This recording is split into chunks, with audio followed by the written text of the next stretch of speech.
안녕하십니까 여러분. 지난 시간까지 통일신라까지 공부를 했었죠. 그러니까 역사로 보면 고대사까지 끝난 거예요. 그리고 고려시대가 시작될 겁니다. 고려시대를 우리가 역사 구분법으로 하면 중세라 그러고, 그 다음에 조선 전기를 근세라 그러는데요. 본 단어는 이제 조선 전기, 그러니까 고려시대부터 조선 전기까지 이르는 중세에서 근세까지 이르는 역사를 다루고 있습니다. 우선 이제 고려시대부터 들어가야 될 건데요. 여러분들께서는 이제 교재 48쪽을 펴보시기 바랍니다. 제가 이 교재에서 우선 본 내용을 들어가기 앞서서 고려시대를 한 박스로 개관을 해놨습니다.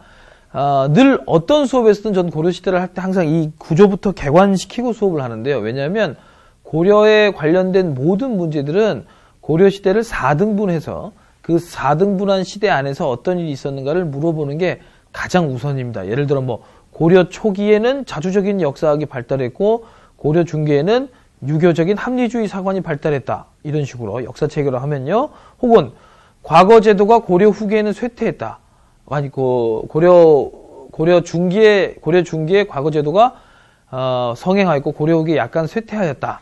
이런 식의 설명들을 주로 시험 문제에 내는데, 그렇다면 여러분들께서는 고려시대가 초기가 어떻게 되고 중기가 뭐며 후기가 뭐고 말기가 뭔지 이걸 이제 먼저 알고 계셔야만, 시기 구분을 해놓으셔야만 공부를 하실 수 있겠죠. 그래서 48페이지에 제가 고려의 개관이라 해서 박스를 펴내놓은 게 있는데요.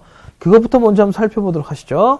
네, 고려 초기라고 하면요, 태조 왕건부터 성종까지 이르는, 즉 국가의 기틀이 마련되어지는 초창기 때의 상황을 말하는 거고요. 그 다음에 고려 중기라고 하면요, 문벌귀족 시대를 말합니다.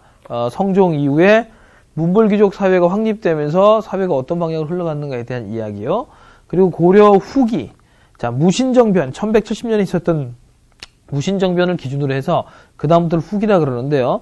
후기를 다시 제가 여기 3등분 해봤는데 무신집권기와 원간섭기를 후기라고 할 수 있을 것 같고요. 그리고 마지막 고려 말기가요, 바로 신진 사대부들이 등장하면서 새로운 나라인 조선을 열게 되는 시기입니다. 일단 초기, 중기, 그리고 무신집권기와 원감석기는 묶어보세요. 묶으셔도 돼요. 예. 혼란을 피하기 위해서 제가 이렇게 구분해놨는데, 묶으시면 이게 후기가 되고요. 마지막 상이 고려 말기가 돼요. 물론 크게 두 등분으로 해보면 1170년에 있었던 무신정변을 기준으로 고려 전기와 후기로 구분해 볼 수가 있겠습니다. 자, 그래서 이렇게 살펴보시고요. 그 다음에 그 밑에 박스를 보시면요, 고려시대의 지배계층 변화가 나오죠. 역시 마찬가지입니다. 고려라는 나라가 처음에는 호족과 육두품이 힘을 합쳐서 세운 나라거든요. 근데 그들 중에 일부가 문벌귀족이 되고, 이 문벌귀족이 다시 무신정권으로 바뀌고, 무신정권이 다시 권문세족 정권으로 바뀌고, 권문세족 정권이 신진사대부의 도전을 받게 되어서 결국에는 이 신진사대부가 조선을 건국하게 되거든요. 그 상황들을 또 밑에 박스에서 설명하고 있습니다. 그러니까 전체적으로 고려사는 큰 틀에서 여러분들께서 구조를 먼저 파악하고 계신다면 그 다음에 나오는 내용들은 큰 어려움 없이 충분히 이해를 하실 수가 있습니다. 구조를 먼저 잡고 흐름을 거기다 집어넣으십시오. 아시겠죠? 자, 그 다음에 고려시대의 영토 확장이라 하면서 전반적으로 우리 역사에서 이루어진 영토 확장을 제가 다루고 있습니다. 근데 왜 49페이지에 보시면 왜 이 지도가 타이틀이 세종대왕도 있으면서 고려시대 영토 확장을 해놨냐고요? 세종대왕 때 넓혔던 사군 육진을 제외하고는 잘 보시면 전부 고려 왕조 때 넓혀진 땅이죠. 고려라는 나라가 여러 가지 면에서 엉성한 점이 참 많았던 나라입니다만, 그러나 그럼에도 불구하고 꾸준히 북진 정책을 시행함으로써 고구려의 후계자라는 이름답게 사실은 많은 땅을 넓혔습니다. 이게 별것 아닌 것 같지만 실은 굉장히 고단한 노력 끝에 이뤄낸 성과이거든요, 여러분들. 그래서 보시면 대동강에 한번 적어보실게요, 여러분들. 제일 처음에 그 지도를 보시면 이렇게 돼 있죠? 거기다 한번 집어넣어 보세요. 이 국경선 문제도 종종 나오는데, 처음에 여기가 통일신라 때의 국경선이잖아요. 그러니까 통일신라 때의 국경선이라고 돼 있는 데다가 적어보시면, 통일신라 때의 국경선은 대동강에서 원산만까지를 통일신라의 국경선으로 잡지요. 자, 그 다음에 다시 땅이 더 넓어지죠. 이렇게 보시면 그게 뭐라고 되어 있습니까? 태조 때의 국경선이라고 되어 있죠. 그렇습니다. 고려 태조 왕건 때 넓혔던 땅, 이게 청천강에서 영흥만까지입니다. 이 글자를 적어두시라고요. 청천강에서 영흥만까지. 자, 그 다음에 천리장성이라고 되어 있는 데 있죠. 요렇게. 그렇습니다. 이게 바로 고려 중기에 북방 국경선이 확정되면서 천리장성이 확보되고 난 이후에, 천리장성 쌓고 난 뒤에 국경선이고요. 그 다음에 하나 더 올라간 게 있죠. 요렇게. 이게 뭐냐면 공민왕 때죠. 공민왕 때인데, 지도를 잘 보세요. 교재에 있는. 공민왕 때는 이렇게 적어두시면 될 것 같아요. 쌍성 총관부를 탄환하였다. 뭐 이렇게 이해해 보시면 될 것 같아요. 그래서 자, 이런 식으로 정리하셔서 여러분들이 그 내용들을 추론하시면 될 것 같고요. 이 지도의 국경선의 변화는 그냥 기억하셔야 될 것 같아요. 근데 다만 역사적인 사건과 같이 연관되어 있기 때문에 지도를 통해서 문제를 낼 수도 있고, 이 지도를 통해서 고려가 어떻게 성장해 갔는지를 확인할 수도 있기 때문에 중요한 지도입니다. 봐두시고요. 자, 여러분 본격적인 내용이 50쪽에 있죠. 제2장 고려와 조선의 성립과 발전에 첫 번째 내용들이 뭐냐면 고려 초기에 전반기에 국가가 어떻게 확립되어 갖고 어떠한 체제가 완성되어져 가는가에 대한 이야기입니다. 우선 우리가 알아야 될 사실은 이겁니다. 고려 초기에는요, 3명의 왕이 나옵니다. 태조, 왕건, 광종, 성종. 이 3명의 군주가 어떤 정책을 썼는지가 상당히 중요하거든요. 그것을 아는 게 가장 중요하고 시험에 나올 확률이 굉장히 높습니다. 51페이지와 52페이지에 초기에 이 3명의 군주에 대한 이야기가 나오는데요. 우선 태조 왕건부터 살펴보도록 하면요. 51페이지 태조의 정책. 자, 여러분, 수많은 호족들의 도움으로 고려를 건국할 수 있었고 그들의 도움으로 후삼국을 통일할 수 있었기 때문에 태조 왕건은 일단은 새로운 나라가 들어섰기 때문에 새로운 나라의 취지에 맞게 민생을 안정시켜야 될 것이고, 또 한편으로는 아까 말씀드린 것처럼 수많은 호족들의 도움으로 나라가 세워졌기 때문에 이들을 무조건 왕이랍시고 찍어 누를 수가 없어요. 이들이 원하는 것들을 상당 부분 들어줘야 될 것 같은데요.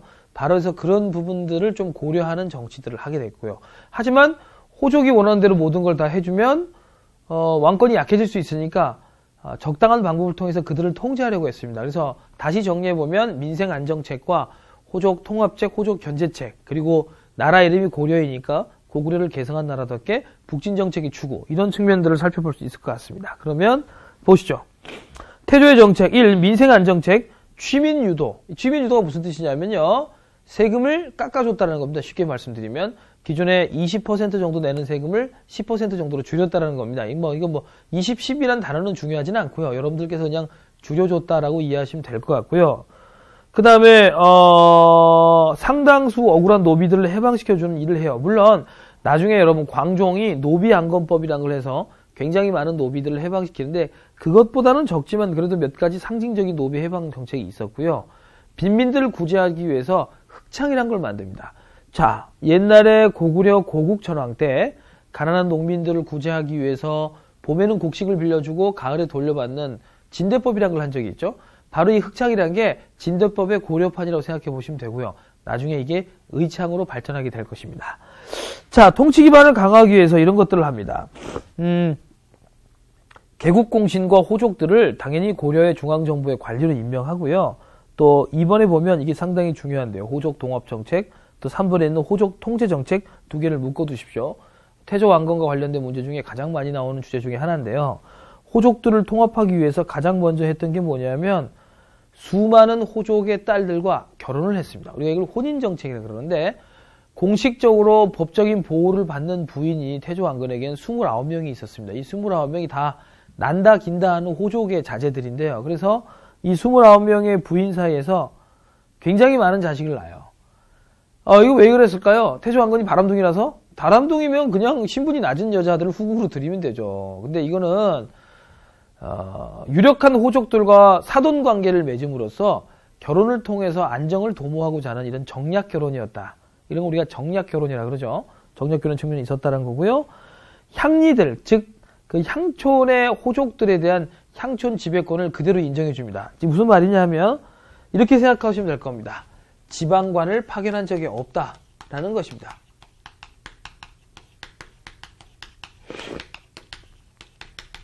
네, 실제로 고려라는 나라는 모자이크 같은 나라입니다. 처음에 고려는요. 무수히 많은 호족들이 연합해서 세운 나라이기 때문에 만약에 이제 제가 고려의 왕이 됐다고 해서 호족들한테 야, 내가 이제 그 지역에 사또를 보낼 거니까 내 사또의 지배를 받게 해라. 이걸 말을 들을 수가 없어요. 그러니까 아예 그냥 깔끔하게 너희들이 그냥 통치를 하되 대신에 세금만 잘 낼 수 있도록 하라. 이 정도로 이제 타협을 본 거죠. 그리고 사성정책이 나오죠. 사성정책이란 건 사례를 하나 여러분들 들어보시면 김순식이라는 사람이요. 왕순식이라는 사람이 되었습니다. 김순식이 누구냐면 강릉의 호족인데요. 강릉 김씨의 시조입니다. 근데 이 김순식에게 왕치성을 하사합니다. 지금 같으면 좀 어떤 이해가 안 되겠지만 당시 고려시대 이제 막 성이 생기기 시작할 때라서요. 성씨가 아직까지 뭐 자기 성에 대한 애착이 그렇게 강하던 시대는 아닙니다. 따라서 왕의 성을 하사한다는 건 굉장히 영광스러운 일이죠. 그러니까 가짜 혈통이지만 이제 이 의사 가족이라 그러는데 그 닥터의 의사가 아니고 가짜로 만들어진 가족이다 이런 뜻이죠. 왕치성을 하사해서 의사 가족화하면서 이 친척과 인척의 범위를 확대함으로써 유력 호족들을 자기 편으로 만들려고 하였다라는 것이죠. 또한 이제 역분전 지급이 나올 건데요. 마지막으로 역분전이라는 건 이렇게 생각해 보시면 될 것 같아요. 보너스. 고려가 후삼국을 통일하는데 공을 세웠던 호족들과 개국 공신들에게 보너스를 주는데 화폐 경제가 확립되기 전이니까 뭘 줬을 것 같습니까? 땅입니다. 땅. 땅을 나눠줬다라는 거죠. 자, 이렇게 이해해 보시면 될 것 같고요. 자, 다음에 3번에 보면 여러분 호족 통제 정책이 나오는데요. 마냥 모든 걸 퍼줄 수만은 없죠. 그래서 일정 부분 호족들을 통제하기 위한 노력을 합니다. 어떤 노력들이 있었냐면요. 사심관 제도와 기인 제도가 있었을 것입니다. 사심관 제도는 뭐냐면 호족들을 우대해주는 척 하면서 실제로는 호족들을 견제해보려고 하는 제도인데요. 자, 이 사료에 이게 있습니다. 네, 개념 플러스 사료에 보시면 바로 밑에 있죠. 사심관 제도. 태조 18년 신라왕 경순왕 김부가 항복해오니 신라라는 나라를 없애고 경주라 하였다. 김부로 하여금 경주에 사심이 되어 부호장 이하의 임명을 맡게 하였다. 이에 여러 공신들이 이를 본받아 각기 자기 출신 지역에 사심이 되었다. 그러니까 사심이 뭐냐면 실제로 보십시오 여러분들. 신라의 마지막 왕이 경순왕인데 이 경순왕이 자진해서 서기 935년에 고려의 나라를 갖다 바치거든요. 이때 고려의 왕건이 경순왕에게 어떤 특권을 주냐면 경순왕이 실제로 통치했던 경주 주변 지역의 땅을 경순왕에게 줍니다. 사심관으로 임명한다는 거예요. 실제로 그 지역을 지배하고 있는 호족에게 그 지역의 지배권을 인정해 주는 거죠. 이렇게 되니까 나머지 호족들도 모두가 다 태조 왕건한테 부탁해서 각 지역의 사심관이 되었다는 건데 여기 한 가지 함정이 있어요. 겉으로 보기엔 되게 우대하는 것 같지만 물론 우대하는 측면이 있죠. 하지만 실제로는 어느 정도는 통제하는 측면이 있어요. 왜냐하면 지금 얘기했던 신라의 마지막 왕 경순왕 같은 사람들은요. 경주에 사는 게 아니고요. 모두 개경으로 올라와서 개경의 중앙 귀족이 되었습니다. 그런데 잘 보십시오. 경주 지역의 사신관으로 임명되었지만 본인이 경주에 사는 게 아니고 개경에 산다는 말씀이에요. 따라서 어차피 지방을 완전히 통제할 수 없는 왕건 입장에선 경주 지역의 책임자로 사신관으로 김부를 임명하면 김부는 내 옆에 있으니까 내 옆에 있는 김부를 통해서 경주 지역, 멀리 떨어져 있는 경주 지역을 통제할 수 있는 거죠. 예? 그러니까 국가의 통치력이 완전히 지방까지 속속들이 미치지 못하고 있는 상황이기 때문에 현재의 상황이 그럴 거면 차라리 각 지역을 대표하고 있는 인물들을 중앙의 사신관으로 임명해서 실제 그 사람, 내 눈앞에 보이는 그 사람을 통해서 지역사회를 통제하겠다라는 의도를 품고 있기 때문에 호족 통제책이 될 수 있겠고요. 기인제도는요, 좀 더 노골적인 거죠. 그러니까 호족의 자제들을 뽑아서 서울에 와서 인질로 삼는 겁니다. 이걸 볼모라 그러죠. 볼모. 이걸 기인이라 그러는데 다만 이들은 되게 잘해줬어요. 그러니까 돈도 주고 뭐 학교도 다니게 해주고 그래서 이 친구들이 막 흥청망청 돈도 쓰고 술도 마시고 막 이랬다고 해요. 허나 만약에 그 호족의 자제에게 부모가 즉 호족이 지방에서 왕건의 명령을 거역하거나 혹은 반란을 준비하거나 그러면 이제 자제의 목숨이 위태로워지죠. 그러니까 일종의 인질제도죠. 고급 인질이라고 할 수 있겠죠. 고급 인질. 기인제도로 하겠습니다. 그래서 정리해 보겠습니다. 호족 통합책으로 사성정책과 혼인정책, 역분전 지급, 또 호족의 향천 지배권을 인정해 주는 거라면 반대로 통제책으로 사신관 제도와 기인 제도가 있다 그랬습니다. 사례를 잘 읽어보시고 이 제도를 잘 파악하시고요. 자, 그 다음에 계속해서 내용을 내어보면요. 4번에 통치규범 정립으로 정계와 계백 요소와 훈요 10조가 나옵니다. 이걸 좀 구분해 보시면 정계와 계백 요소는요. 신하들한테 나눠준 유언집이라고 할 수 있겠고요. 그리고 훈요 10조는 나중에 고려를 계승할 후대 왕들에게 나눠질 유언집이다라고 생각해 보시면 될 것 같아요. 뒤에 나올 왕들한테. 근데 이 훈요 10조의 내용이 시험에 종종 나옵니다. 여기서 태조 왕건이 자기가 세운 나라를 어떻게 생각하고 앞으로 어떤 비전으로 이 나라를 이끌 것인가에 대한 인식이 잘 드러나 있는데요. 예를 들어 51페이지에 보면 설명이 있는데 보시겠습니다. 자, 훈요 10조 보충 설명란에 있죠. 연등회와 팔간회를 중시해라. 연등회와 팔간회는 불교 행사거든요. 그러니까 불교를 중시한다는 거고요. 북진 정책과 서경 중시. 그러니까 북진 정책을 추구하는데 알다시피 고려라는 나라 자체가 고구려를 계승한 나라는 뜻으로 세웠기 때문에 북진 정책을 하지 않는다면 그게 더 이상해요. 이름이란 건 어떤 나라의 정체성을 대변하기 때문에 예를 들어 생각해 보십시오. 지금 우리나라와 북한이 언젠가는 통일을 하게 될 것인데 만약에 북한 사람들이 생떼를 써가지고 우리나라 이름이 대한민국이고 북한은 조선민주주의인민공화국이죠. 한국이라는 이름을 전혀 쓰지 않습니다. 북한 사람들은. 그래서 지금도 우리나라 기자들이 북한 대표팀 감독에게 북한 팀의 전력은 어떻습니까? 그러면 저번 아시안게임 때도 북한 대표팀 감독이 저는 그런 나라 모르니까 그 나라 감독에게 질문하십시오라고 얘기했단 말이에요. 그렇게 들린 걸 되게 싫어해요. 그 사람들. 자존심 문제라고 생각하는 거죠. 그럼 통일 이후에 만약에 나라 이름을 조선민국이라든지 혹은 대한민주주의인민공화국 이런 식으로 하게 되면 북한 사람들은 대한이 들어가면 기분 나쁠 거고 남한 사람들은 조선이라는 이름이 들어가면 기분 나쁠 거예요. 실제로 그런 측면이 있어요. 그러니까 뭐 고려라든지 혹은 그 전에 있었던 다른 명칭들을 한번 써보자면 새로운 이름을 개발해보자 뭐 이런 얘기들이 나오는 건데요. 북한 놈들이 해필이면 고려 연방제 통일 방안이라는 걸 낸 게 있어가지고 통일 이후에 한국을 고려라는 이름을 짓자 하면 왠지 좀 오해를 받을 수 있기 때문에 어찌됐든 뭐 이름은 굉장히 중요합니다. 그래서 고려라는 나라 이름을 잡았기 때문에 북진 정책을 하긴 해야 돼요. 안 하면요 이 나라 이름 왜 붙였냐 그럴 거예요. 그리고 실제로 태조 왕건은 그런 의지가 꽤 있었고요. 그러려면 가장 먼저 해야 될 일이 뭔지 아십니까? 자, 우리 전에 시간에 공부했던 거 복습해 봅시다. 삼국이 통일되면서 676년 당나라와 신라가 국경선을 확정하는데 대동강을 국경선으로 한다고 그랬습니다. 아까 금방 지도에서도 말씀드렸죠. 대동강이란 게 뭡니까? 고구려의 수도였던 평양을 남북으로 흐르는 강입니다. 즉 대동강을 경계로 한다는 건 고구려의 수도였던 평양을 기준으로 남쪽은 신라가 북쪽은 당나라가 먹겠다는 소리거든요. 따라서 최소한 옛 고구려의 수도였던 평양을 고려의 도시로 만들어야 돼요. 그래서 평양을 서경으로 이름을 바꾸고 굉장히 많은 투자를 했던 겁니다. 본래 사람이 살지 않는 황무지 같은 곳이었습니다. 이곳을 인간이 살 수 있는 곳으로 만들고 거대한 도시를 건설해요. 이게 고려 제2의 수도인 서경이 되고요. 그래야만 다른 나라와의 어떤 분쟁에서도 고구려의 적통한 후계자라는 걸 입증할 수 있죠. 나중에 이 덕분에 서희가 외교담판을 할 때 톡톡히 성과를 거둘 수 있는 근거가 되겠고요. 자, 그 다음에 풍수지리설을 굉장히 좋아했거든요, 이 아저씨가. 그래서 풍수지리설을 강조하면서 뭐 명당, 풍수지 같은 얘기를 많이 강조했고요. 거란하고 교류하지 말 것을 강조했습니다. 거란과 교류하지 말자는 것도 역시 훈요 10조의 북진 정책에 해당한다 할 수 있겠죠. 뭐 하나 더 추가해보자면 이런 것도 있을 수 있는데 당연한 얘기 때문에 제가 빼놨습니다만 민생을 안정시켜라 라는 거죠. 그럼 다시 정리해보면 민생 안청, 불교 숭상, 풍수지리, 북진 정책 이런 것들을 우리가 확인해 볼 수 있을 것 같고요. 자, 근데 문제는 뭐냐면 이 태조왕건이요. 제가 지워볼게요. 좋아요. 여기 보시다시피 북진 정책 추진 3번에 보면 아까 제가 말씀드렸던 게 쭉 설명이 되어 있죠. 한번 읽어보시되 태조왕건의 이런 정치들은 물론 좋습니다. 하지만 왕건이 고육지책으로 어쩔 수 없이 수많은 여인과 결혼하고 많은 자녀를 낳았지만 왕건이 죽고 난 뒤에는 이것 때문에 난리가 나게 됩니다. 예.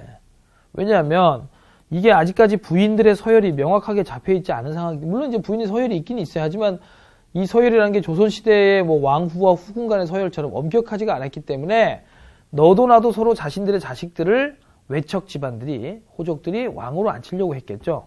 그러다 보니까 이 광종이 4번째 왕인데요. 그 앞에 있던 왕들, 해종, 정종도 모두 왕건의 아들들이고 광종조차도 왕건의 아들이에요. 왕건의 자식이 60명이 넘었거든요. 그래서 정상적인 상황이 아니라고 할 수 있죠. 왜냐하면 정상적인 나라라면 왕건의 아들이 왕을 하면 또 그 아들이 왕을 해야 되고 그 아들이 왕을 해야 되는데 4대째까지 계속 왕건의 아들들이 왕을 하고 있어요. 그만큼 외척의 입김이 셌다는 걸 확인할 수 있고요. 그래서 광종은 이상의 상황을 정리하려고 합니다. 정리하려면 어쩔 수 없이 강력한 왕권 강화책을 써야 되고 그것을 반대하는 호족이나 귀족 세력들은 대대적인 숙청밖에 없죠. 민주주의 시대처럼 여러분 국민들에게 직접 여론을 물어보고 투표를 통해서 자신의 정책을 정당화시킬 수 있는 시대가 아니기 때문에 대대적인 피해 숙청과 보복이 따르게 되었던 것이죠. 자, 보겠습니다. 3번 광종의 개혁정치. 자, 공신과 배경 보겠습니다. 3번 공신과 호족 세력의 강성, 혼인적 정기 부작용 등으로 해종과 정종 때의, 그러니까 광종 앞대의 형들인데요. 왕권 다툼이 굉장히 심했고요. 이런 와중에서 광종이 왕이 되는데요. 광종이 했던 가장 대표적인 정책으로 시험에 가장 많이 나오는 게 바로 3번 광종의 개혁정치의 2번에 있는 내용에 있는 1. 노비안건법이 되겠습니다. 체크해 두시면 될 것 같아요. 노비안건법이란 건 억울한 노비를 이 혼란기 때 여러 가지 이유로 억울하게 노비가 된 사람들을 억울한 노비들을 해방시켜주는 정책인데요. 이렇게 억울한 노비가 된 사람들을 해방시켜주면 두세 가지 이상의 효과를 거둘 수 있습니다. 첫째는 억울하게 노비가 된 사람들이 해방되면 호족들이, 노비란 건 개인 재산이기 때문에 호족의 경제적인 군사적인 기반이 약화될 수 있고요. 두 번째는 이 호족, 본래 노비들은 여러분 자유인이 아니기 때문에, 즉 양민이 아니기 때문에 세금을 내지 않습니다. 근데 만약에 노비가 이제 해방돼서 자유민이 되면요, 세금을 내게 됩니다. 본래 이 권리가 있는 곳에 의무가 따르는 법이거든요. 이들에게 자유인으로서의 권리를 줬기 때문에 대신에 조세를 거두게 됩니다. 따라서 국가 재정이 확충되죠. 다시 정리해보면 국가 재정이 확충되고 또한 호족의 재산 기반이 약화되게 된다라는 두 가지 특징을 우리가 잡을 수가 있겠는데요. 물론 반발이 되게 심했겠죠. 근데 이건 다 때려잡아버리고요. 그 다음에 과거제도를 시행합니다. 과거제도는요, 쌍기라는 사람의 건의로 이루어진 건데요. 어때요, 여러분들? 쌍기라는 이름을 들어보니까 왠지 이 우리나라 사람이 아니고 뭐죠? 좀 바다 건너 중국에서 온 것 같죠? 맞습니다. 중국 세력. 그러니까 고려에 어떠한 기반도 없었던 중국에서 귀화한 사람의 쌍기의 건의를 수용해서 과거제도를 실시했다. 즉 이건 뭐겠습니까? 교재 맨 밑에 나와 있죠. 맨 밑에 줄 51중에 신구 세력의 정권 교체를 과거 시험을 통해서 도모하려고 하였다라는 걸 우리가 확인해 볼 수 있을 것 같습니다. 자, 넘어가 보시면요. 계속해서 광종의 정책들이 나옵니다. 52쪽에 보시면 공복제도를 도입했다. 자, 공복이란 건 여러분 유니폼입니다. 그래서 신분에 따라 옷의 색깔이 다른 건데요. 이거는 여러분 비단 관직에 있을 때뿐만 아니라 일상생활에서도 규제를 하는 거예요. 그래서 옷 색깔만 봐도 서열을 매길 수 있게. 이게 왜 꼭 이런 걸, 전에 우리가 삼국시대 할 때도 이거 배웠잖아요. 뭐 관등, 광복 이러면서. 왜 이게 필요하냐면 이렇게 하면 왕이 편해져요. 서열이 쭉 매겨져 있는 조직에서는요, 왕이 모든 구성원을 신경 쓰지 않아도 조직이 잘 돌아갈 수 있게 할 수 있어요. 이게 바로 막스 베버라는 사람이 정의한 관료제라는 건데요. 관료제 체제.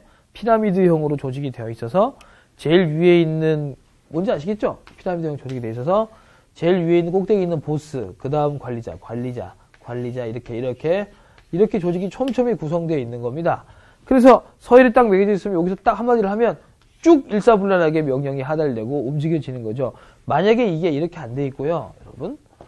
보스가 이렇게 있고 모든 관리들이 이렇게 두리뭉실하게 있는 조직이라면 쉽지가 않아요. 왜냐하면 왕이 A라는 명령을 내렸는데 좋습니다. A로 갑시다. 그런데 이쪽에서는 B 이러고 서열이 똑같으면 서로 논쟁해야 되고 순서가 쫙 매겨져 있으면 왕이 A, 근데 그 밑에 계층들이 알겠습니다. A, 또 밑에 A라고 명령을 내리면 대들지 못하는 서열이 매겨져 있으면 금방 되죠.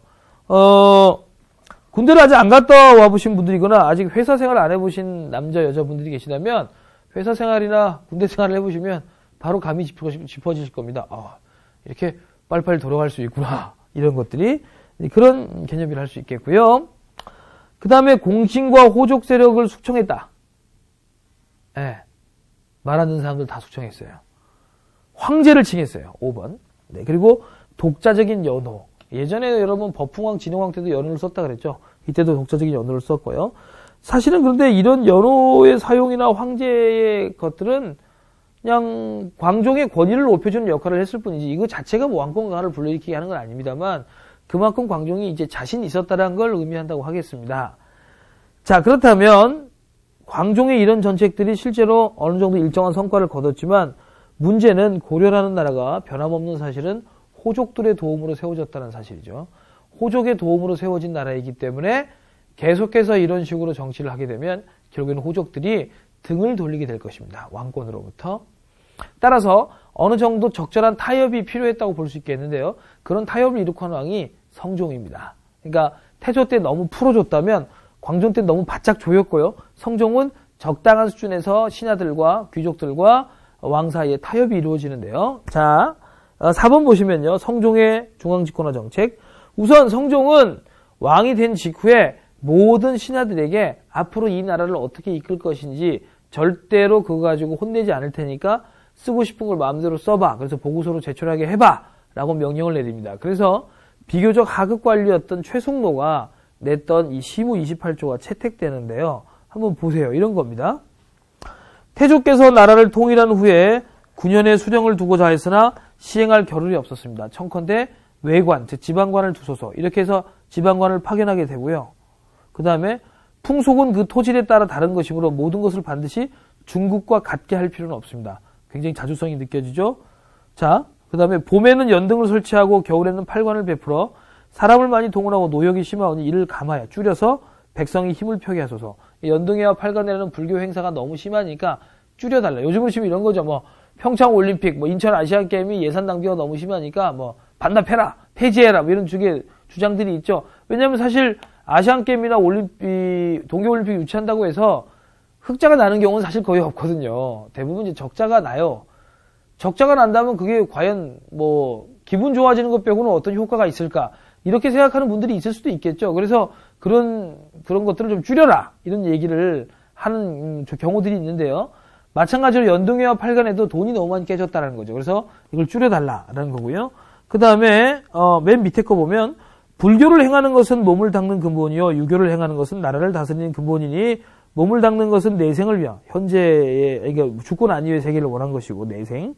나라를 다스리는 것은 오늘의 할 일입니다. 오늘은 지극히 가깝고 죽음 이후의 세계는 지극히 먼 것이니 가까운 것을 버리고 먼 것을 구하는 일이 또한 그릇된 일이 아니겠습니까? 보이시죠? 그래서 즉 이 양반의 주장은 뭐냐면 유교 중심의 정치를 하자라는 거예요. 그죠? 그리고 지나치게 낭비되고 있는 불교 행사 축소시키자라는 거고 지방관 같은 거 파견하면서 국가의 체제를 만들어보자는 아이디어입니다. 사실은 여러분들 이 최송로의 시무 28조의 부록으로 최송로가 성종 이전에 존재했던 역대 고려의 왕들을 평가하고 있는 내용이 있습니다. 이 하나 더 추가해 보자면 이런 내용들이 들어가 있어요. 광종을요 엄청나게 비판적으로 평가해 놨습니다. 그냥 사실 이 비판적으로라는 단어가 가지고 있는 한계점 때문에 이게 다 담아지지가 않아요. 역대 최악의 왕으로 적어놨어요. 인류 역사상 최악의 왕이에요. 올 타임 워스트 원이에요. 광종이. 그 정도로 나쁘게 그려놨어요. 나라가 개판이 되었다. 광종 때문에. 국가에 가지고. 근데 사실 여러분들 이 전근대 사회에서는요. 왕의 정통성이란 건 선대 왕이 있었기 때문에 정통성이 확립되는 거거든요. 성종이라는 군주도 여러분 광종이 있었기에 본인이 왕이 된 거죠. 따라서 만약에 선대 왕을 이렇게 무턱대고 비판하면요. 잘못하면 목이 달아납니다. 잘못하면이 아니고 거의 10중 8구 달아납니다. 쉽지 않은 문제입니다, 여러분들.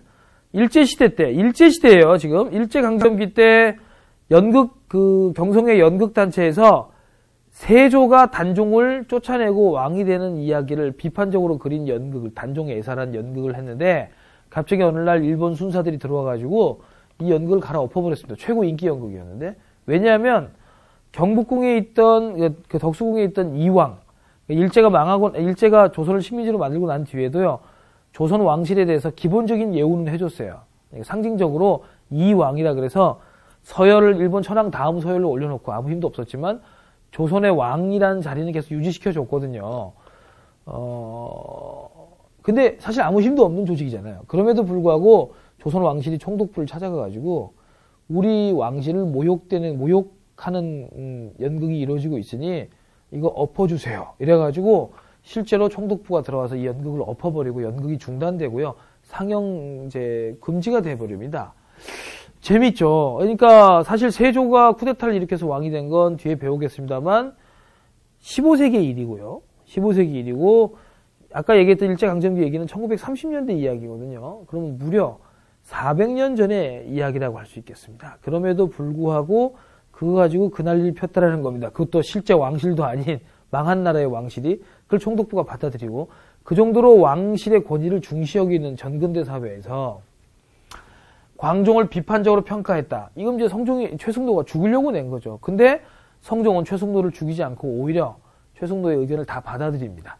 한술 더 떠서 최승도가 얘기했던 연동회와 팔관회를 축소시키라는 명을 아예 없애버리는 거로 화답시킵니다.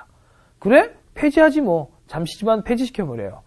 그러니까 이건 뭘까요? 아마도 성종이 원하는 나라도 이런 방향이지 않았을까. 다만 성종이 이 원하는 방향을 있는 그대로 보여주기 위해서는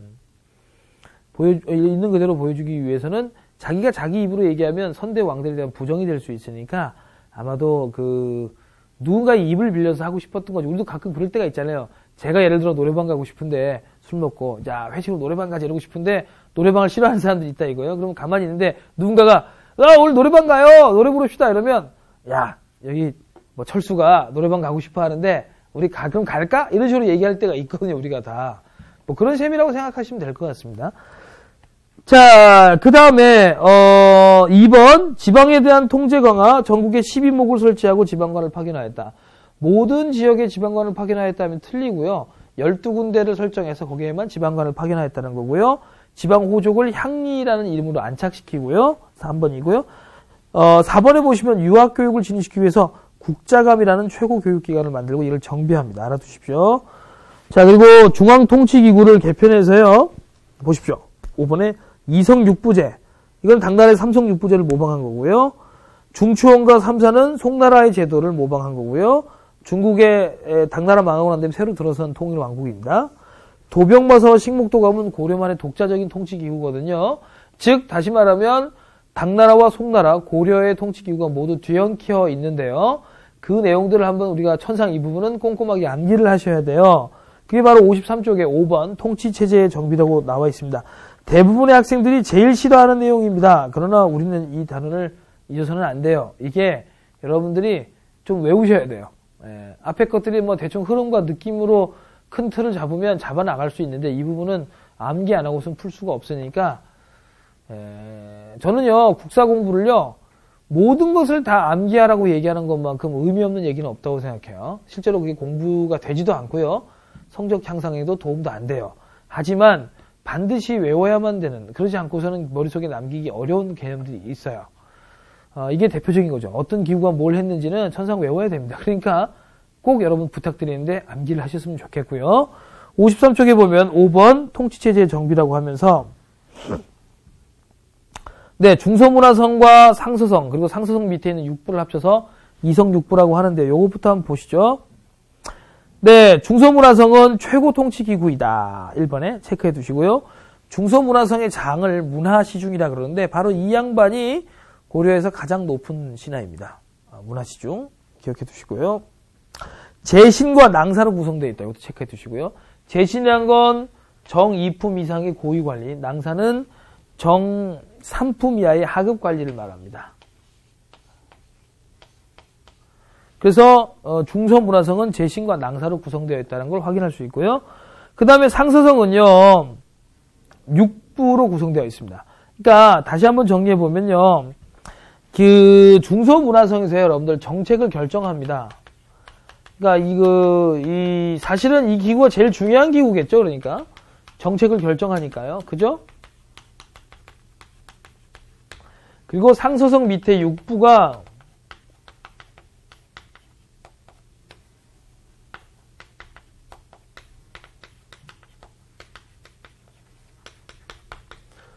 정책을 집행해요. 아시겠죠? 이렇게 중서문화성과 상서성이 구성되어 있습니다. 정책을 제가 오늘 낮에도 사실 한국사 능력 검정 시험이라는 시험을 준비하는 반에서 고등학생 수험생들한테 이 수업을 하는데 딱 단원이 공교롭게 겹치네요. 촬영 전에 했던 수업과. 근데 제가 그랬어요. 정책을 결정하는 것과 정책을 집행하는 것 중에 뭐가 더 중요한 일인 것 같아요? 라고 물어봤는데 사실은 그 학생들이 대원외고 학생들이에요. 우리나라에서 제일 똑똑한 애들이잖아요. 공부 잘하기로 유명한 학교죠. 근데 어버버버버 하는 거예요. 한 명 빼고 다 못 맞췄어요. 잘 모르겠다고. 이 단어를 이렇게 우리가 어떤 단어를 볼 때 우리 같은 그 좀 배운 사람들이 공부를 먼저 한 사람들이 가장 수업할 때 하는 대표적인 실수가 뭐냐면 이 정도 단어는 이해할 수 있겠지라고 생각하고 그냥 넘어가는 거죠. 사실 그래서 저는 이제 이런 개념 안에 단어를 얘기할 때 일부러 계속 끊임없이 현장 수업에서는 물어보거든요. 쌍방향으로. 왜냐하면 그래서 제가 잡아나가는 거죠. 그래서 다른 수업 때는 다른 데 가서 똑같은 진도를 수업할 땐 그때는 그 부분을 설명을 해주고, 반대로 너무 수험생들을 얕잡아 볼 때도 있어요. 어떤 단어는 충분히 이해할 수 있는 개념들인데 굳이 길게 설명하다가, 근데 그건 사실 바로 캐치가 돼요. 표정 보면 알 수 있거든요. 사람의 표정은 되게 거짓말을 안 해요. 난 다 알고 있으니까 그럼 빨리 넘어가라는 표정이 읽힐 수가 있습니다. 이제 그런 걸 보고 판단하는데, 이런 게 잘 와닿지 않는다는 건 아무래도 좀 나이가 어린 분들은 정치에 아직까지 큰 관심이 없기 때문에 그런 것 같습니다. 무엇을 결정한다, 집행한다는 개념은요, 결정하는 쪽이 무조건 갑이죠. 쉽게 말씀드리면, 야, 기훈아, 가서 코카콜라 1.5리터만 사와라 라고 아버지가 저한테 심부름을 시키신다면 코카콜라를 사오는 게 정책 결정이죠. 제가 그걸 사오러 가잖아요. 그럼 이게 집행이잖아요. 그러니까 당연히 집행하는 쪽이 더 의리죠. 물론 집행이 어느 정도까지 이 범위를 잡을 수 있냐에 따라서 실제로는 집행하는 자가 중간에서 자기 마음대로 변형도 할 수 있고 이렇게 했지만, 그게 아니라면 정책 결정하는 쪽이 더 힘이 세다고 할 수 있겠고요. 서열을 매겨두셔야 됩니다. 중소문화성이 상승보다 더 상위의 기구라고 해도 과언이 아니고요. 자, 그 다음에 중추원 보실게요. 3번 중추원. 군사기밀과 왕명출납 두 가지 체크하세요.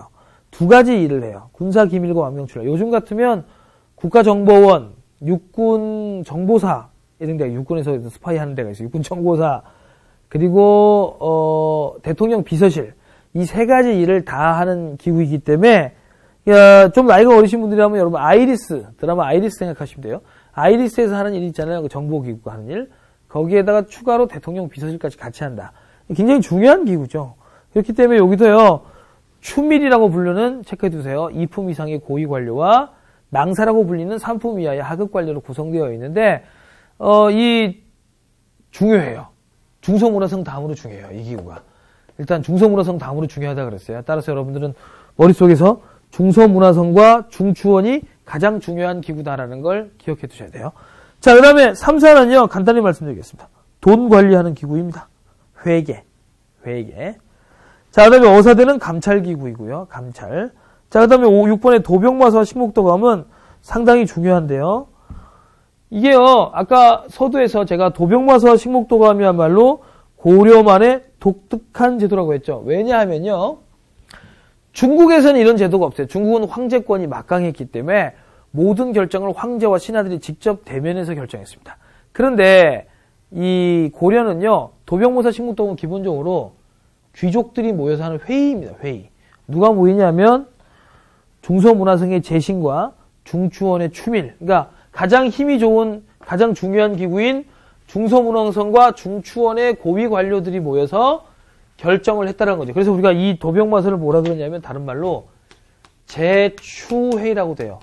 재신과 추밀이 모여서 하는 회의다. 그래서 제추회의라고도 얘기하는데요. 자, 여기서 우리가 한 가지 사실 알아야 될 게, 도병마사와 식목도감으로 구분되어 있잖아요. 그러니까 도병마사라는 건 국방상의 회의고요. 교재에 보시면 식목도감은 내정, 법률 개정의 회의인데, 결국에는 식목도감이 도병마사의 기능이 흡수되게 돼요. 그래서 결국에는 모든 정치가 다 도병마사에서 결정되게 되고요. 6번에 보시면 이 도병마사가 두 번째 줄에 도평의사사로 개편됩니다. 이름이. 그래서 도병마사와 도평의사사는 같은 기구이고요. 고려의 사실상 정책을 최종적으로 결정하는 곳이었다 생각하시면 되겠습니다. 뭘 알 수 있습니까? 그러니까 고려는 귀족 국가였다는 거죠. 귀족 정책 국가였다. 이건 다른 말로 표현하면요, 왕권이 약하였다는 거죠. 예, 왕이 참석하지 않아요. 일반적으로 도병마사는 자기들끼리 모여서 결정을 하고 왕한테 보고만 한다니까요. 그러니까 이게 왕권이 약한 거죠. 자, 그다음에 대간제도를 말씀드릴게요. 대간이라는 건 어사대의 하급관리인 관원과 중소문화성의 하급관리인 낭사가 하는 일인데요. 간쟁, 봉박, 서경 세 가지가 보이시죠? 간쟁은 왕이나 고위관료의 정책을 논하는 거, 잘잘못을 논하는 거. 그리고 봉박은 거부권이라고 생각하시면 돼요. 왕이나 고위관료가 어떤 정책을 냈어요. 예를 이런 겁니다. 앞으로는 모든 관리들이 뭐 넥타이를 메고 오세요 라고 얘기했을 때 하급 관리들이 싫다, 더워 죽겠는데 여름에 웬 넥타이냐고 이걸 거꾸로 돌이켰다고 하십시오. 이게 봉박입니다. 그리고 서경은 인사 동의권.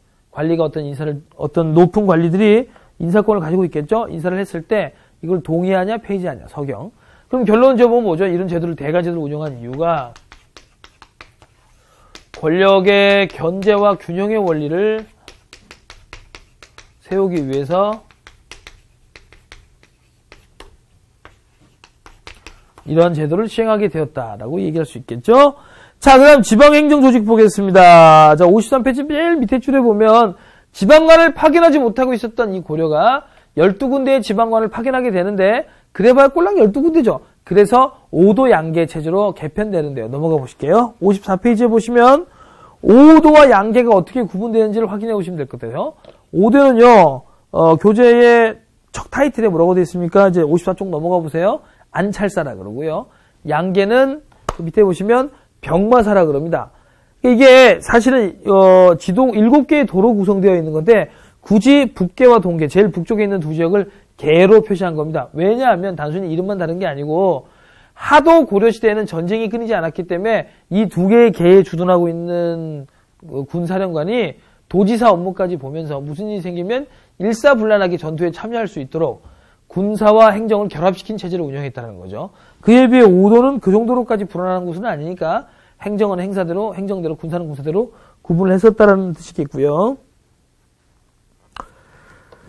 자, 그 다음에 고려와 조선의 지방제도를 비교하고 있는 박스가 보입니다. 54쪽에. 네. 고려와 조선의 지방제도를 비교하는 박스를 보시면요.